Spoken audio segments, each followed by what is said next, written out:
سلام به همگی.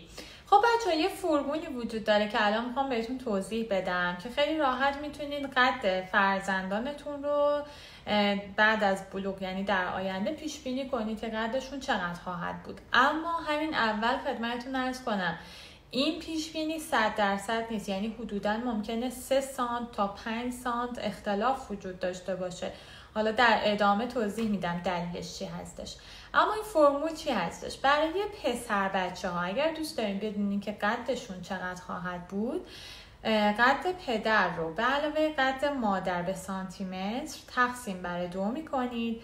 عدد به دست اومده رو برای پسر بچه ها به علاوه 6.5 برای دختر بچه ها منهای 6.5 میکنید که حالا دیگه خودتون محاسبه کنید دیگه، ببینید قدها به چه صورت میشه، برام کامنت بذارید.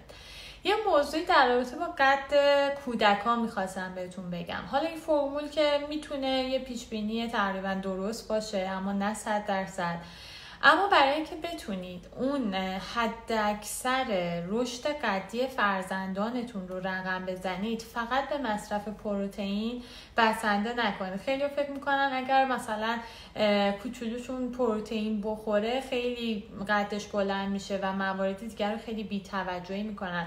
اما باید این نکته رو بهتون بگم که شما باید همه مواد غذایی رو در اختیار فرزندتون قرار بدین. حتی اگر فرزندتون بد غذاست به یه روشی باید تامین کنید. لبنیات، میوه، غلات، گوشت، سبزیجات، همه چی باید به تناسب باشه. سعی کنید همه مواد غذایی در اختیار فرزندتون قرار بدین که به حد اکثر رشد قدیشون برسن. حالا توی ویدیوهای بعدی هم در رابطه با ورزش هایی که فکر میکنید مثلا قد فرزندتون رو کوتاه نگه میداره یا بلند میکنه صحبت خواهم کرد.